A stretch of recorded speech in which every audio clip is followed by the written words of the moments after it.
একটা শরীর, 18-20 জন নরপিশাচ জানোয়ার, 18-20টা পুরুষ। আমি কি পুরুষ? 113টারও বেশি কামড়ের দাগ, 150 গ্রামের বেশি বীর্য। একটু ভাবুন, পুরুষ কতটা জানোয়ার, পুরুষ কতটা হিংস্র। একটু ভাবুন, একটা মেয়েকে কতক্ষণ গলা চেপে ধরে রাখলে তার চোখের মনি দিয়া রক্ত বের হয়।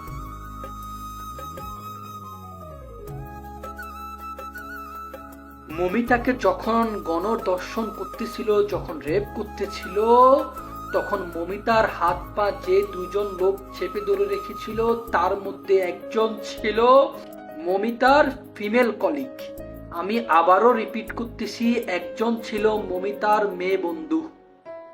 যখন মমিতাকে এভাবে হাত পা ধরে গণধর্ষণ করতেছিল, তখন মমিতা নিশ্চয় বাঁচার জন্য তার মেয়ে বন্ধুর দিকে তাকিয়ে বলেছিল, আমাকে বাঁচাও, তুমিও তো একটা মেয়ে, তুমি কি করে পারলা আমাকে হাত পা চেপে ধরে দর্শকদের আমাকে দর্শন করার কাজে সাহায্য করতে।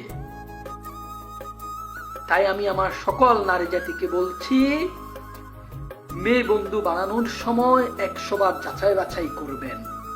সকল বন্ধু কিন্তু বন্ধু হয় না।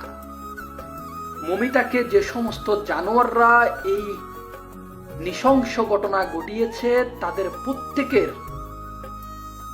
শাস্তির দাবি জানাচ্ছি জনসমক্ষে। তাদের প্রত্যেককে কঠিন থেকে কঠিনতর শাস্তির ব্যবস্থা করা হোক, এবং এই দর্শনের, এই মৃত্যুর আমি একজন মানুষ হিসাবে তীব্র নিন্দা এবং প্রতিবাদ জানাচ্ছি। মুখের ভাষা হারিয়ে ফেলেছি।